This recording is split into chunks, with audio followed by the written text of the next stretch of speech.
I'm 70 years old, and 3 months ago, I didn't just steal $43 million from the man who destroyed my life. I did something much worse. I framed him for a murder he didn't commit. And the body? It was mine. Let me explain. My name is Victor Hayes, and this is the story of how I became a ghost to destroy a monster. 25 years ago, I was a forensic accountant for the FBI. My job was tracking dirty money. That's how I found Anthony DeLuca, a mob accountant who'd stolen $60 million from the Costello crime family. I built an airtight case, 6 months of work, every transaction documented. I was going to put him away for 30 years. Then Anthony sent me a package. Inside was a photo of my 17-year-old daughter, Emily, leaving school. And a note: drop the case, or I'll skin her alive and mail you the pieces. I went to my superiors. They offered protection. But Anthony had people inside the FBI, corrupt agents on his payroll, people who could get to Emily no matter what. So I made the worst decision of my life. I destroyed the evidence, told my bosses the trail went cold. Anthony walked free with $6 million. But 2 weeks later, Emily found out. Someone told her what I'd done, probably one of Anthony's people, just to twist the knife. "I can't live knowing you let a monster go free for me," she said. She was 18. She left, changed her name. I haven't seen her in 25 years. I lost my daughter to save my daughter. I retired from the FBI a year later. For 25 years, I watched Anthony thrive. He invested his stolen millions, became a legitimate businessman, built an empire on blood money. Then 3 years ago, everything changed. Terminal lung cancer. The doctors gave me 5 years, maybe less. And I realized, I'm dying anyway. What do I have to lose? But here's the thing. I didn't just want revenge. I wanted Anthony to suffer the way I suffered. I wanted him to lose everything. His money, his freedom, his life. And I wanted him to know it was me. So I came up with a plan. Not just to steal his money, but to fake my own death, frame him for my murder, and watch him go to prison for killing a man who was still alive. The perfect crime, the perfect revenge. Step 1, become his friend. I created a fake identity. Robert Chen, retired investment banker. Joined his country club. Spent 6 months becoming his closest friend. Anthony had no idea who I really was. Why would he? I'd aged, lost weight from cancer, grew different, and he'd probably forgotten the FBI accountant from 25 years ago anyway. We became close. He trusted me, confided in me about his loneliness, his failed marriages, his regrets. I almost felt sorry for him. Almost. Step 2, access. One night, Anthony invited me to dinner at his mansion. I drugged his wine, just enough to make him drowsy. While he slept, I cloned his entire computer system. Every password, every account, every dirty secret. But here's where it gets interesting. While I was in his house, I planted something else. Blood. My blood. I'd been saving vials of it for months. I splattered it in his garage. Not enough to be obvious, just enough for forensics to find if they were looking. Step 3. The money.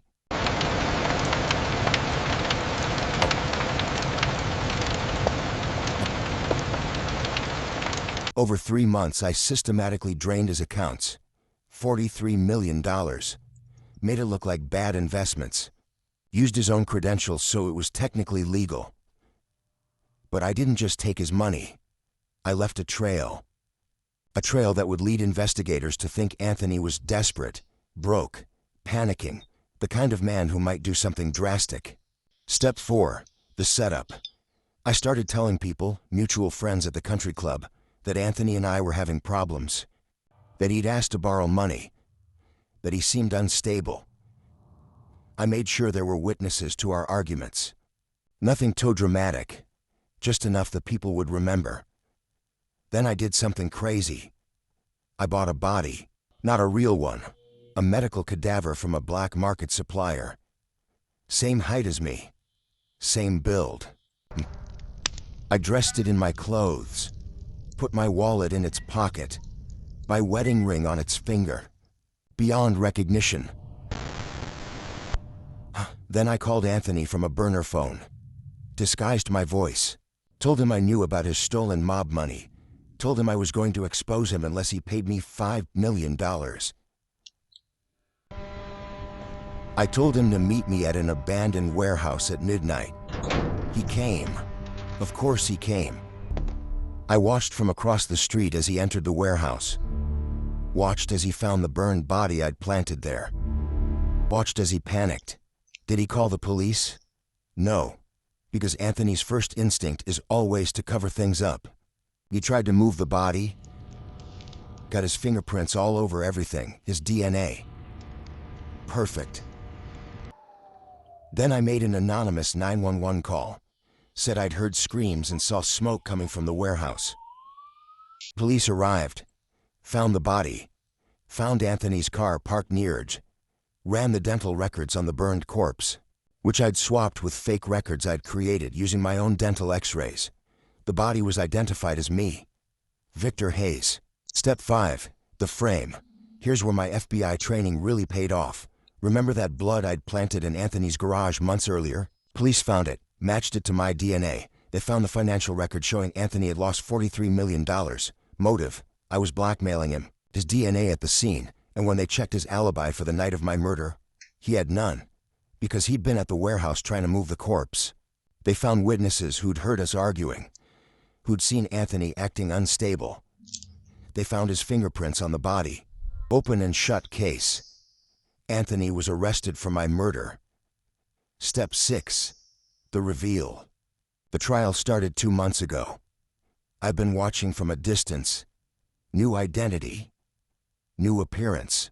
Changed my hair, lost more weight, even got cosmetic surgery on my nose. I'm a ghost, legally dead. The perfect crime. But here's the beautiful part. I'm not done yet. Yesterday, I sent Anthony a letter. The letter said, "You should have made sure I was really dead, Anthony.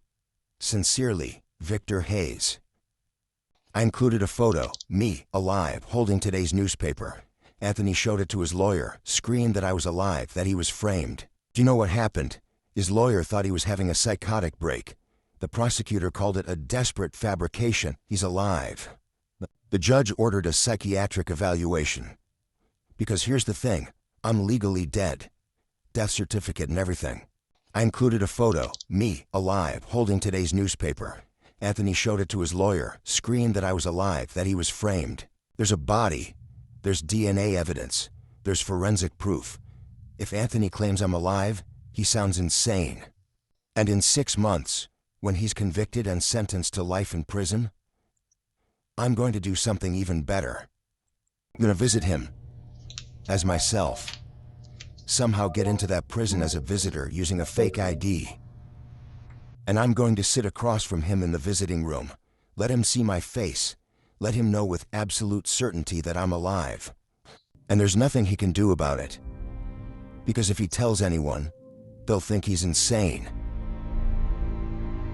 If he tries to prove I'm alive, he'll have to explain how he framed a living man for murder, which means admitting to evidence tampering, which makes him look even more guilty. He'll spend the rest of his life in prison for a murder that never happened. Knowing the victim is alive and free, knowing he was outsmarted by the man he destroyed, that's not just revenge, that's art. As for the money, I'm giving it away. Cancer research, victim assistance, and the last 10 million goes to Emily, anonymously, through a trust. Maybe she'll figure out it was me. Maybe she won't. But she'll know someone believed she deserved better. Awesome. I'm 70 years old. I have maybe 6 months left. My daughter won't speak to me. But you know what? I sleep better now than I have in 25 years. Because Anthony DeLuca took everything from me. My career, my integrity, my daughter, my life. So I took his freedom. And I did it in a way where he can never prove his innocence. Where the truth makes him look guiltier. The mob accountant who got away with stealing $60 million is going to die in prison for a murder he didn't commit. And the man he murdered is going to die free knowing he won. Some people say revenge doesn't solve anything, that it's empty. hollow. Those people have never framed their enemy for their own murder. This isn't just revenge, this is poetry. This is justice with a signature. And the best part, when I'm gone, when the cancer finally wins, Anthony will still be in prison, still insisting he didn't kill me, still sounding like a madman. My death will only make his story sound crazier. Even in death, I'll be destroying him. That's the thing about revenge. It's not about making yourself feel better. It's about making them feel worse. And Anthony DeLuca is going to feel worse every single day for the rest of his miserable life. I'm 70 years old, I'm dying, and I've committed the perfect crime. The clock is ticking, for both of us. But I'll die free, and he'll die in a cage. Revenge doesn't get more perfect than that.